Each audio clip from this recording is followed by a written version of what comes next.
काल देशातल्या इतिहासामध्ये अत्यंत महत्त्वाची घटना घडली. वक्फ बोर्डाचं बिल पास करण्यात आलं.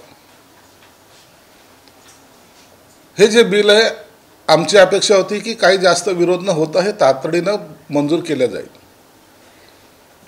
परंतु काही लोकांनी एवढी काही त्याच्यावर चर्चा घडून आणली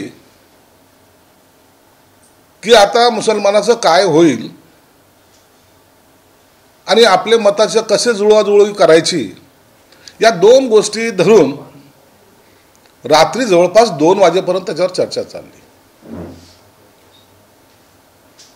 काय वक्फ बोर्डाचं बिल आहे, काय मुसलमानाला त्रास होणार आहे, यापेक्षा राजकारण कसं केलं जाईल, राजकारणामध्ये असलेल्या घटनेची बदनामी कशी केली जाईल, राज्यघटना मानणारे लोक राज्यघटनेच्या विरोधात कसे बोलत होते काल पाहायला मिळाले. आणि सर्वात महत्त्वाची गोष्ट, ते उबाठा युटी यूज अँड थ्रोवाले ते तर ह्या भाषेत बोलत होते की हे त्यांचे मसीहा झाले होते. जर वक्फ बोर्डाचा कायदा आला तर हे सगळ्या जमिनी अदानी आणि अंबानीला मिळतील, हे विकायचा भाजपचा घाट आहे. लाज नाही वाटत ते बोलायला? आजही महाराष्ट्रामध्ये जर तुम्ही पाहिलं, अनेक ठिकाणी नोटिसा दिल्या गेलेल्या आहेत. मंदिराला असतील, घरांना असतील, शेतींना असतील, काय आमच्या जमिनी आहेत, आता तुम्ही त्या खाली केल्या पाहिजे. आणि त्यांची हुकुमशाही अशी आहे की आमचा जो कायदा आहे त्या कायद्याच्या वर कोणी नाही, हायकोर्ट नाही, सुप्रीम कोर्ट नाही, हम करे सो कायदा. अरे अदानी अंबानी जमीन घेतील की नाही घेतील हा भाग वेगळा आहे, परंतु तुम्ही तुमचे मंदिरं त्यांना देतायत का, दान करतायत का, करायचे आहेत का, तुम्हाला कशासाठी तुमचा सपोर्ट पाहिजे त्यांना? हिंदुत्वाच्या गप्पा मारणारी ही लोक आज ह्या भाषेमध्ये जेव्हा भाषण करत होते त्या टायमाला स्वतःच भांबवलेले होते. काय बोलावं आणि काय बोलू नये हे सुद्धा त्यांना सुचत नव्हतं. तुम्ही ज्या काही काल भावना व्यक्त केल्यात ना, त्या भावना ज्यांचं आता उबाठामध्ये काही अस्तित्व नाही अशा 5 नेत्यांना विचारा, 5 शिवसैनिकांना विचारा की तुम्ही मांडलेली मताशी ते सहमत आहेत का. जर ते सहमत असतील तर मग त्या दिशेने पुढे चाला. एकीकडे सांगायचं की आम्ही हे जे काही करतोय ते हिंदुत्वासाठी करतो, आणि दुसरीकडे ह्या सगळ्या गोष्टी जे काल देशांनी पाहिल्यात, महाराष्ट्राने पाहिल्यात. महानगरपालिकेची निवडणूक आली, आमचं मराठी मतदान कुठं जाणार नाही, ते आमच्या बरोबरच आहे. कसं राहील तुमच्या बरोबर? आम्ही हिंदुत्वाची कास धरलेली आहे, हिंदू मतदान कुठं जाणार नाही, कसं राहील तुमच्या बरोबर? तुम्ही तुमचे मंदिरं सुद्धा दुसऱ्यांना द्यायच्या मनस्थितीत आहात. अशा वेळेला तुम्हाला महाराष्ट्राने काल उघडं नागडं केलेलं होताना पाहिलेलं सुद्धा आहे. म्हणून यानंतर वक्फ बोर्डाचा जेव्हा जेव्हा विषय निघेल तेव्हा तेव्हा ह्या उबाठाच्या लोकांवर लोक टीका करायला सुरुवात करतील. निश्चित एक मोठं पाप काल उबाठाने केलंय, ते अख्ख्या महाराष्ट्राने नाही तर देशाने पाहिलेलं आहे. म्हणून यापुढे उबाठाचं अस्तित्व हे संपलेलं राहील. आता हे जे 2 मुल्ला आहेत, या मुल्लाने आता जाऊन गुडघे टाकावं एवढंच त्यांच्याकडे आता काम बाकी आहे. उद्धव ठाकरेंनी आधुनिक जिना असा आधुनिक जिना कुणाला म्हणतात? इतिहास कधीतरी पाहिलाय का, वाचलाय का तुम्ही तरी? कधी अफजल खान, कधी जिना, कधी आणखीन काय काय नावं कुठून आणतात माहीत नाही. जेव्हा या देशाची फाळणी झालेली आहे त्या दिवसापासून कोणीही कुणालाही असं या भाषेत कधीच बोललेलं नाही. लोकसभेच्या टायमाला तुमची हीच गत होती. घटना बदलणार आहेत, आता मुसलमानाला पाकिस्तानाला पाठवणार आहेत, एक मुसलमान गेला. ही देशाची घटना मानणारा कोणत्याही जाती धर्माचा असो तो इतर चांगल्या पद्धतीने राहतोय, परंतु मताच्या लाचारीसाठी या मुसाला घेऊन मिरवणुकीत नाचणारे लोक, पाकिस्तानचा झेंडा घेऊन रॅल्या काढणारे लोक, हे आम्हाला जिना शिकवणार आहे. आता तुम्ही आता खऱ्या अर्थानं जिनाचे वंशज म्हणून आता वावरायला लागलेले आहात. तुमच्या म्हणण्याचा अर्थ असा आहे की मुस्लिम विरोधात असणारी एक पार्टी आता मुस्लिमांचं लांगोळी चालन करायला, कारण वक्फ बोर्डाचाही बदल वगैरे आणून आम्ही मुस्लिम हिताचा निर्णय कसा घेतला असं सांगतात भाजपचे? अहो, काय निर्णय घेतला एकदा त्याचा अभ्यास करा. तोंडात येईल ते बकू नका. टोमणे मारण्याची सवय सोडा. लोक आता हे ओळखून आहेत तुम्ही नेमक्या कोणत्या बाजूचे आहात. अहो, ज्या शरद पवारचे गुणगान गाता ना तुम्ही, त्या शरद पवार या बिलावर काही जास्त बोललाय का? नेतृत्व करताना कसं करायचं त्यांच्याकडून तेवढी अक्कल तरी घ्या. म्हणून आता तुम्ही टोमणे मारणं हे सगळं फिरून बोलणं हे आता बंद करा. लोकांना याचा कंटाळा आला आहे. आता तुम्ही कोणती तुमची पार्टी आणि कोणतं तुमचं स्ट्रॅटेजी हे एकदा ठरवून घ्या आणि ते महाराष्ट्राच्या जनतेला कळवू पण द्या. संजय राऊत म्हणाले वक्फ बिलावरती जे दाऊदची जमीन घेऊ शकतात ते वक्फची पण जमीन घेऊ शकतात. दाऊदची का बापाची जमीन आहे? दाऊदची जमीन काय त्याची आहे? आम्ही कुणाची जमीन घ्यायची आहे हे आता हे तुम्ही शिकवणार आम्हाला? उद्या हे वक्फ बोर्डवाले मातोश्री जेव्हा म्हणतील ना की हे मातोश्रीची जागा सुद्धा वक्फ बोर्डाची आहे, त्या टायमाला तुमचे डोके ठिकाणावर येतील. तोपर्यंत येणार नाही. त्यांनाच तो असं म्हणाला, माझ्या नादी लागू नको, नागडा करेल मी, त्याचा इतिहास काढेल तर त्याला महाराष्ट्र सोडावं लागेल. आणि अजित पवारांनी त्याला आपल्या पक्षामध्ये घेऊन त्याचं ते जे काही करायचं ते पवित्र केलं. अहो, हेच स्वतः नागडे झालेले हे इतरांना काय नागडे करणार आहे? स्वतः सगळे कपडे काढलेले लोक इतरांना नागडे करण्याची भाषा कशी करू शकतात? तुम्ही आता लोकांचे दारोदार फिरताय, भटकतायत, अल्लाह के नाम पे देते म्हणत फिरताय सगळ्याचे दारोदार. तुम्ही काय लोकांना नागडं करणार आहेत? नंगेच तर खुदा भी डरे असं आम्हाला म्हणायची वेळ आलेली आहे. शरद पवार आजारी होते म्हणून हजर राहिले नाही अशी सर्व संजय राऊत करतात. शरद पवार आजारी होते, शरद पवार पुस्तक वाचत होते, शरद पवार जेवत होते, शरद पवार झोपले होते. अरे हवालदारा, ही दलाली करणं सोड. आता पक्षाची काय गत झाली ती एकदा बघ उघड्या डोळ्यांनी. महाराष्ट्रातला एकही शिवसैनिक आहे का तुझ्या बाजूनी? तुझी बाजू घेणारा एक तरी माणूस आहे? हे दलाली करण्यामध्ये यांचं आयुष्य जाणार आहेत. हे दलालच असतात. पक्षाचे काम करणारे निष्ठावान कार्यकर्ते हे वेगळे असतात. अमोल कुर्ले आणि सुरेश म्हात्रे हे दोघे गैरहजर होते. त्यातील विशेष बाब म्हणजे सुरेश म्हात्रे जेपीसीचे सदस्य होते. अहो, हे सर्वजण त्यांना त्यांचं राजकारण कळतं, यांना कळत नाही. यांना काय करावं? आता हे कोणत्याच बाजूचे नाही राहिले, ना इधर का ना उधर का. हे लटकुराम झालेले आहेत. लटकुराम, या लटकुरामला ना इकडे जाऊन बसता येणार ना इकडे जाऊन करता येणार. राहुल गांधी सुद्धा त्याच्या दरवाज्यात त्यांना घेत नाही. काय अवस्था वाईट आहे होई. एकेकाळी देशाचा राष्ट्रपती हा मातोश्रीला यायची आणि लोकांच्या दारात जाऊन सुद्धा लोक घरात घेत नाहीत. ही अवस्था मला वाटतं दुर्दैवानं कुणावर येऊ नये. दाऊदच्या दलालांनी आम्हाला शिकवणे, आम्ही उद्धव ठाकरेच्या पक्षात लक्षात ठेवू पुन्हा असं एनसीपी आणि प्रफुल्ल पटेल यांना संजय राऊत. दाऊदच्या दलालांना वगैरे बोलण्यापेक्षा मुसाला कडेवर खांद्यावर घेऊन नाचणारे तुम्ही लोक, तुम्ही कोणती भाषा शिकवतात आम्हाला? दाऊदला मारण्यासाठी की बाळासाहेबांनी वापरलेली भाषा, तुमच्याकडे जर दाऊद असेल तर आमच्याकडे अरुण गवळी म्हणणारे बाळासाहेब कुठं आणि तुम्ही मुसाला कडेवर घेऊन नाचणारे कुठं? म्हणून तुम्हाला आता या भाषा वापरता येणार नाही आणि त्या त्यांनी वापरू सुद्धा नाही. हिंदुस्थानात पाकिस्तानची निर्मिती व्हायला लागली असा आरोप दुसऱ्यांदा हे करायला लागलेत. आता पुन्हा एकदा हिंदुस्थानामध्ये पाकिस्तानची निर्मिती हे लोक करायचे प्रयत्नात आहेत. हे कुणाला सपोर्ट करतायत, कशासाठी करतायत हे एकदा जाणून जर घेतलं तर मुळामध्ये आता ज्या काही भविष्यात दंगली होतील या दंगली घडवणाऱ्याला सुद्धा हेच कारणीभूत असणार आहे, कारण की यांचं पाठबळ त्यांना मिळतंय. आपल्या लोकलचा प्रश्न, अंबादास दानवे यांच्या भेटीला गेले होते, शिवकुर्म्याचा आस्वादही घेतला तरी पक्षाची भूमिका आहे त्यांची. ती अंबादास दानवे इम्तियाज जलीलकडे शिरखुर्मा खायला गेले ही त्यांच्या पक्षाची भूमिका आहे. विरोधी पक्षांनी त्यांच्या बंगल्यावर सुद्धा शिरखुर्माची पार्टी ठेवली याचा व्हिडिओ सगळ्यांनी पाहिलेला आहे.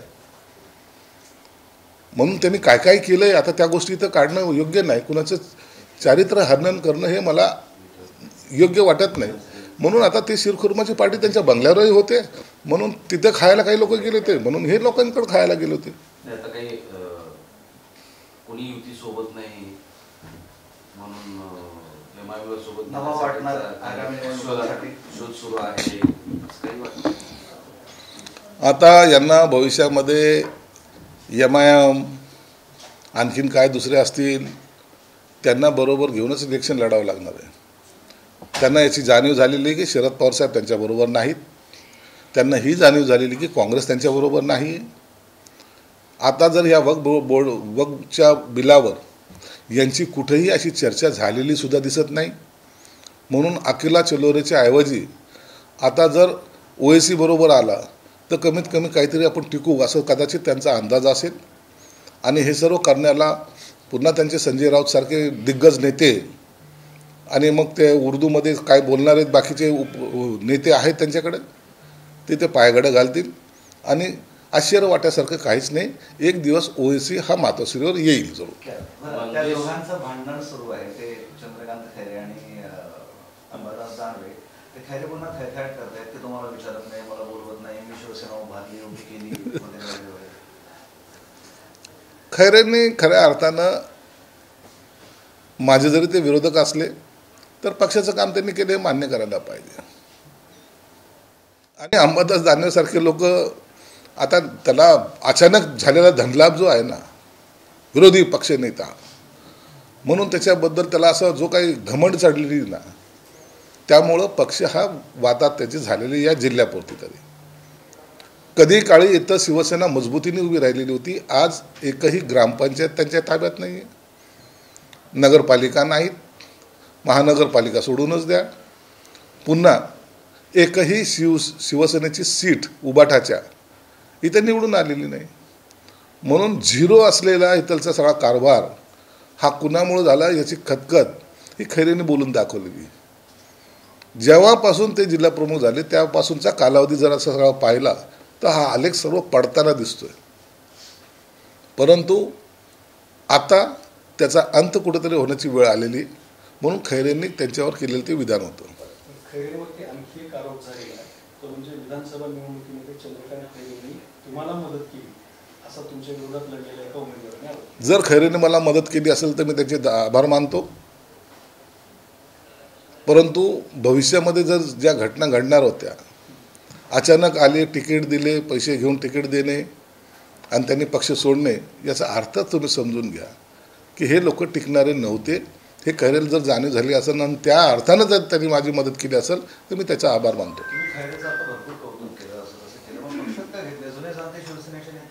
खैरेने कधी सांगावं पक्षाची दारं खैरेंसाठी उघडी आहेत.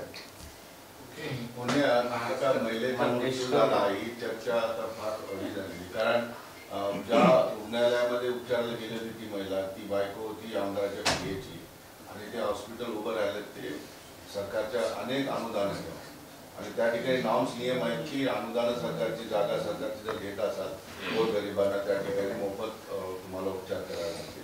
ही कसं बघते सरकार याकडे कारण हा फार गंभीर प्रकार. धर्मादायांच्या नावाखाली महाराष्ट्रामध्ये अत्यंत मोठमोठ्याले हॉस्पिटल उघडलेली आहेत. त्याचे नॉर्म्स असे आहेत की गरीब जे दुर्बल घटक आहेत त्यांना 10% बेड हे रिझर्व असले पाहिजे. परंतु आपण जर पाहत असाल तर कोणत्याही हॉस्पिटलमध्ये बेड रिझर्व नसतात. उलट गरिबाला ॲडमिशनच नाही अशा पद्धतीने वागलं जातं. नसता गरीब जर गेला तर तुम्ही पहिले पैसे जमा करा नंतर तुमचा इलाज चालू करू अशा मस्तवाल पद्धतीमध्ये काही हॉस्पिटल निश्चित आहेत. आणि छोटे नाही तर मोठे जे स्वतःला धर्मादायाच्या नावाखाली त्यांनी रजिस्ट्रेशन केलेलं आहे. म्हणून पुण्यामध्येच नाही तर महाराष्ट्रामध्ये अशा हॉस्पिटलची सगळी चौकशी झाली पाहिजे.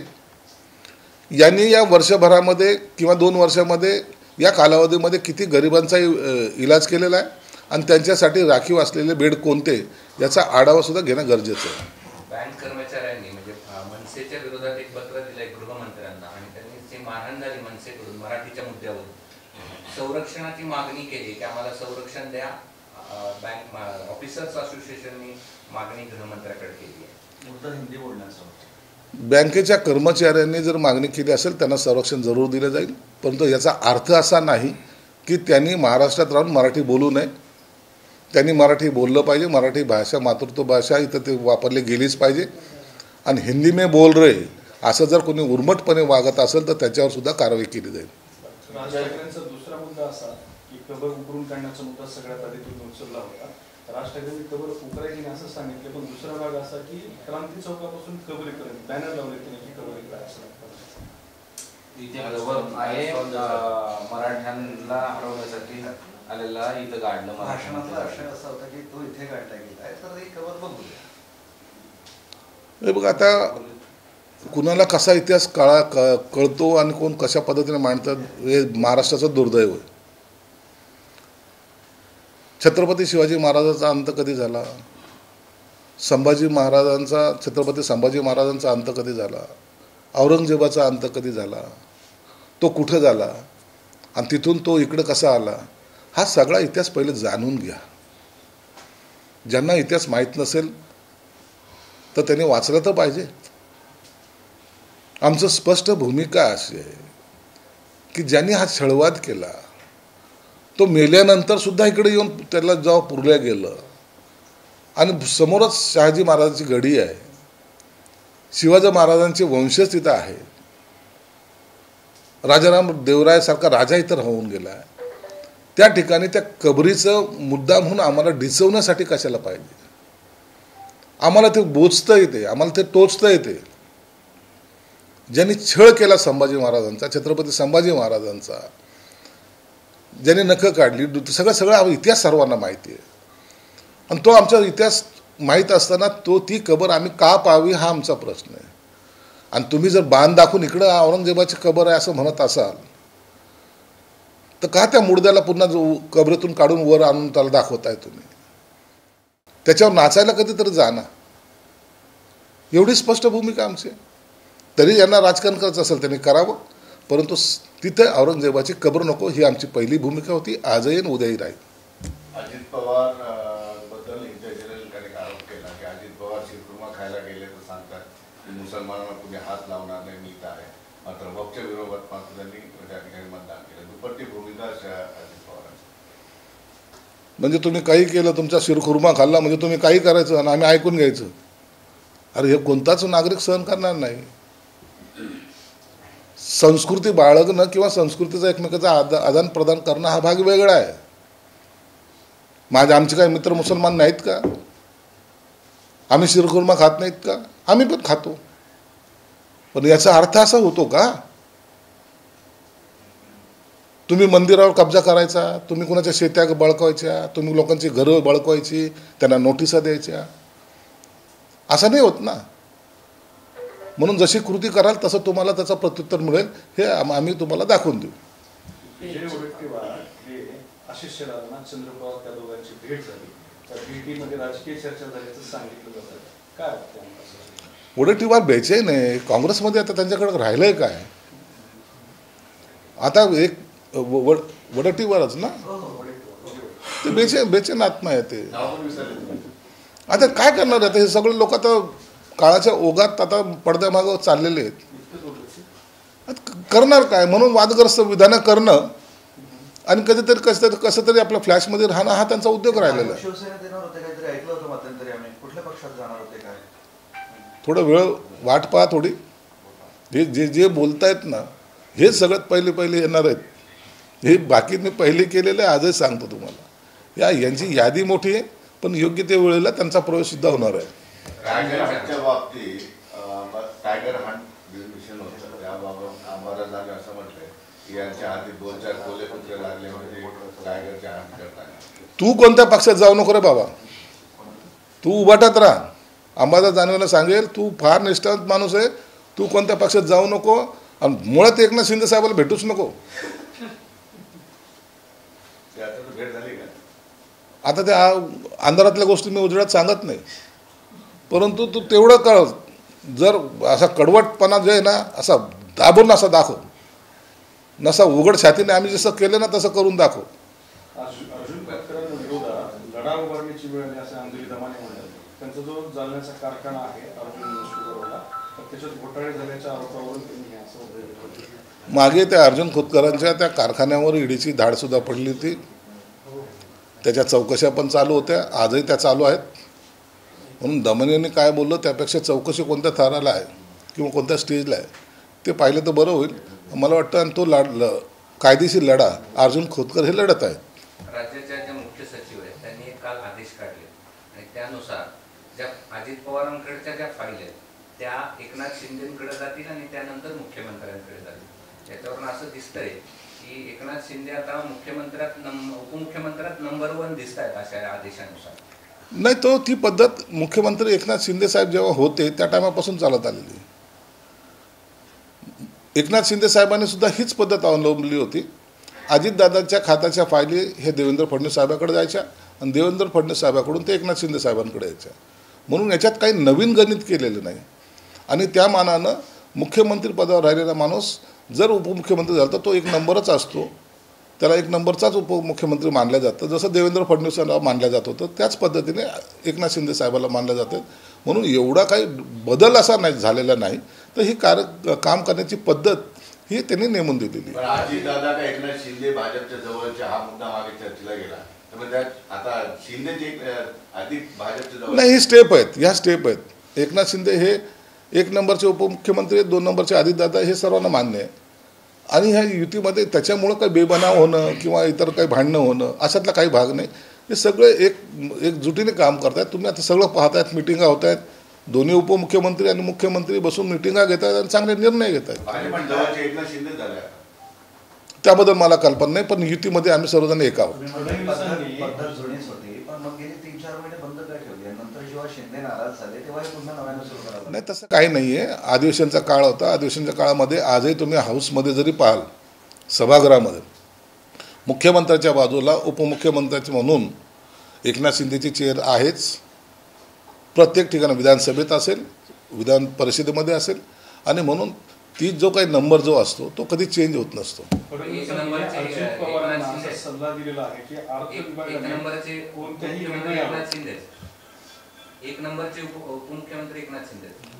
निश्चितच ठरलेलं आहे ना. तिथं त्यांची जागा डिसाईड झालेली, त्याच जागेवर ते बसतात.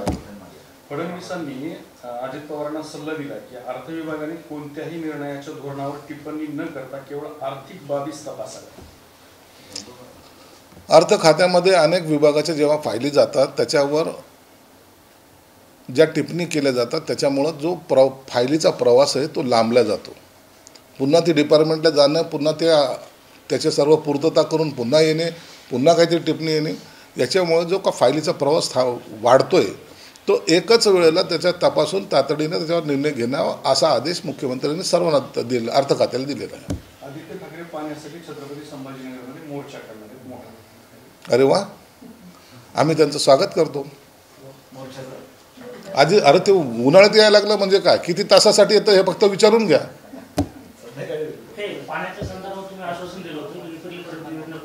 निश्चित आहे. आता काही टेक्निकल गोष्टी होत्या. पाण्याचे पाईपलाईन फुटल्या होत्या. 900ची लाईनमध्ये आता पूर्ण फोर्सने पाणी आताही सध्याला सोडता येत नाही. ही अडचण समजून घ्या. कोणताही कॉर्पोरेशन कमिशनर असेल किंवा आम्ही असू, पाणी देऊ नये किंवा द्यायची मानसिकता नाही अशातला भाग नाही आहे.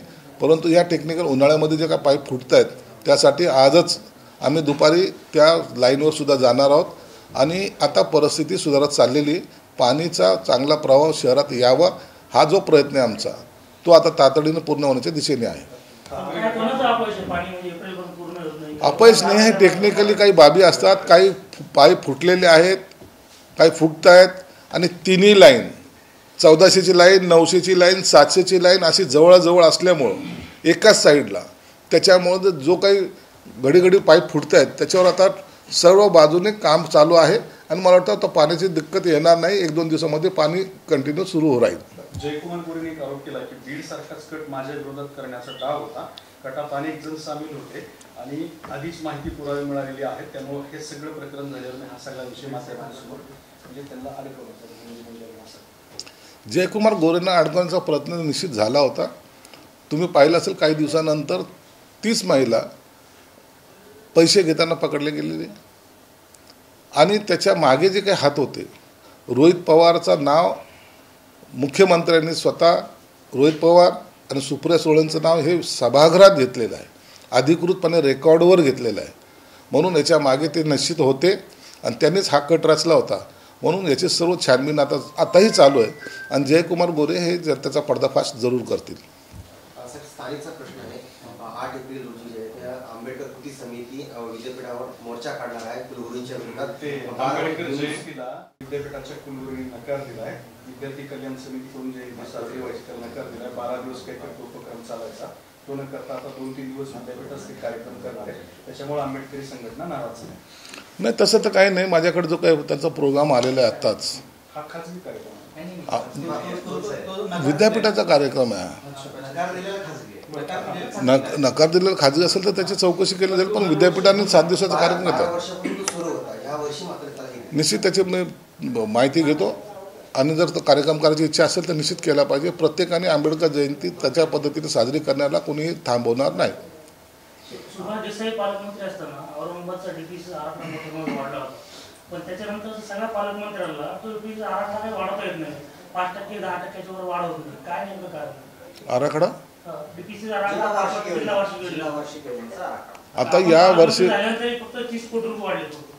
या वर्षीचा अर्थसंकल्प जर तुम्ही पाहिला असेल तर त्या अर्थसंकल्पामध्ये असलेली घट ही मोठ्या प्रमाणात झालेली.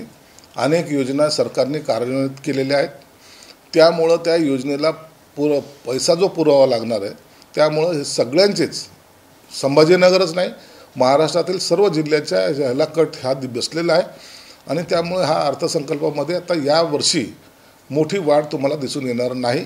परंतु निश्चितच परिस्थिती सुधारल्यानंतर पुरवणी यादीमध्ये आम्ही सरकारकडून पैसे मागून पुन्हा या शहरासाठी जिल्ह्यासाठी जे काय करता येईल तेवढी निश्चित निधी त्यांच्याकडून घेऊ.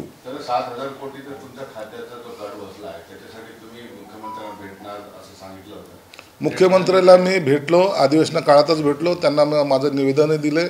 त्यांना हेही सांगितलं की अशा प्रकारे जर मोठा कट जर खात्याला बसला तर काही योजना आपल्याला बंद कराव्या लागतील. मग जर हे बंद केलं तर त्याचा उद्रेक होऊ शकतो. म्हणून त्याला सहानुभूतीने विचार करावा आणि हा बसलेला निधी जो आमचा कट झालेला आहे तो पुन्हा परत आमच्या खात्याला देण्यात यावा अशी विनंती मी मुख्यमंत्र्यांकडे केली आहे. पाणी योजनेच्या संदर्भात तुमची 1 एप्रिलची डेडलाईन गेली. आता काही नवीन डेडलाईन तुम्ही दिली आहे? आता डेडलाईन नाही, डायरेक्ट आता ॲक्शन करू. आता आपण पाणी कसं येईल त्यासाठी आता ॲक्शन मोडवर आम्ही जाऊ आणि स्वतः रस्त्यावर उतरून त्या कामाची काय स्टेटस आहे सगळं पाहू. यामध्ये तुमच्या माहितीस्तव सांगतो की न्यायमूर्ती घुगे साहेब स्वतः मॉनिटरिंग तेही करतायत आणि आम्हीही करतो. म्हणून काही जर चुकलं, प्रशासन जर चुकलं तर त्यांना कोणीही माफ करणार नाही आणि पाण्याची परिस्थिती सुधारायचा आम्ही प्रयत्न निश्चित करू. आता पूर्ण होईल. आता या 8-15 दिवसामध्ये तुम्हाला तो सगळा फरक जाणवेल. फरक जाणवेल पाणी प्रश्न.